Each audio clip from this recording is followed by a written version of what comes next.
Alright, welcome back everybody. So, I'm going to skip over question 2, because once you do question 1, question 2 is kind of just plugging stuff in. You can do that. If you have questions, please ask on Piazza. But the big fun here thing, wow, I am tired.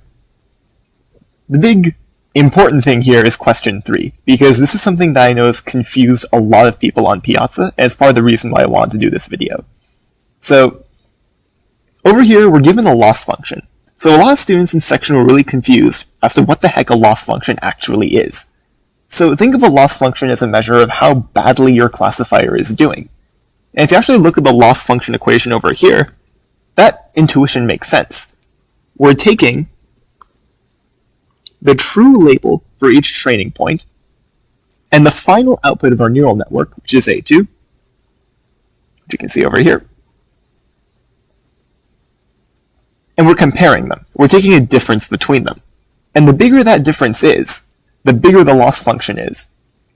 So when I took 189, my professor kind of said that the loss function says how big of a loser you are. So you don't want to be a loser, so you want to make this function as small as you can.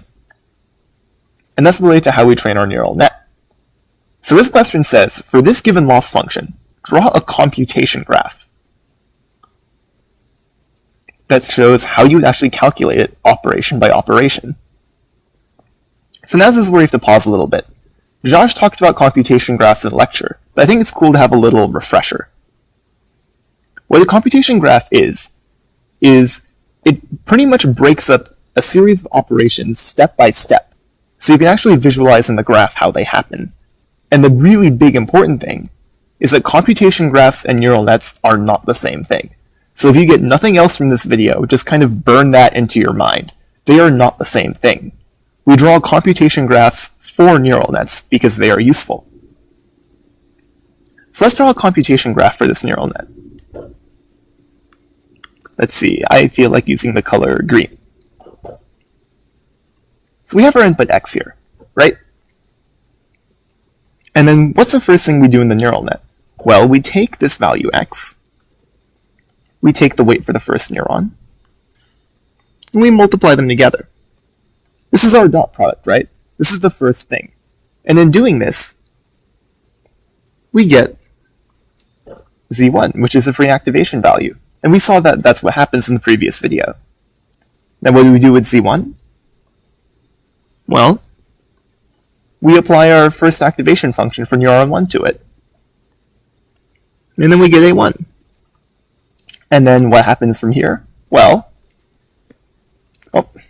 wrong thing, Sherdell. We take the output from the first neural net, and we multiply it by W2.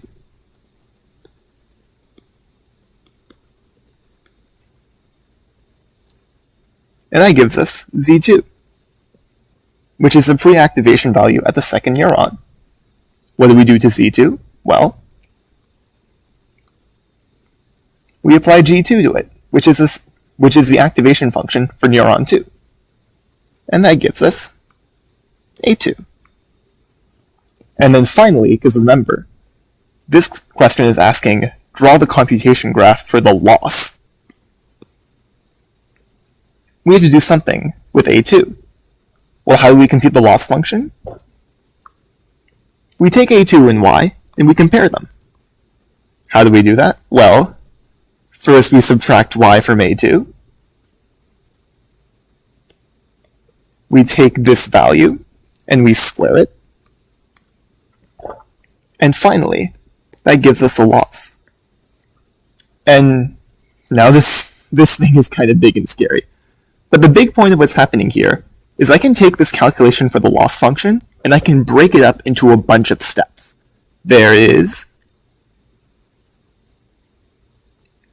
this step right here, where we calculate the pre-activation value Z1, this step right here where we get A1, and then pretty much every other step of this computation.